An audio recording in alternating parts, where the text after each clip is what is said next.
Lunch பாக்ஸ்க்கு high protein recipe ஒன்று பார்க்கலாமா? வீடியோக்கு ஒரு லைக் போட்டு நம்ம சேனலை சப்ஸ்கிரைப் பண்ணிடுங்க. இதுக்கு ஒரு கடாயில் கொஞ்சமாக எண்ணெய் விட்டு பொடியாக நறுக்கின வெங்காயம் கூடவே இஞ்சி பூண்டு பேஸ்ட் சேர்த்துக்கலாம். நல்லா வதங்கினதும் பொடியாக நறுக்கின தக்காளி, பொடியாக நறுக்கின புதினா கொத்தமல்லி தழைகளை சேர்த்து கூடவே உப்பு, சில்லி பவுடர், கொஞ்சமாக மஞ்சத்தூள் சேர்த்து நல்லா வதக்கிட்டு இது கூடவே பாயில் பண்ண 1 கப் அளவு சோயா ஆட் பண்ணிக்கோங்க.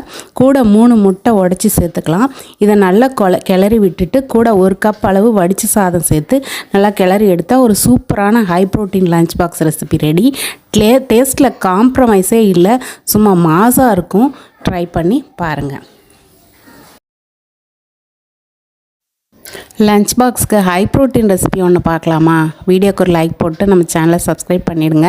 இதுக்கு ஒரு கடாயில் கொஞ்சமாக எண்ணெய் விட்டு பொடியாக நறுக்கின வெங்காயம் கூடவே இஞ்சி பூண்டு பேஸ்ட் சேர்த்துக்கலாம்.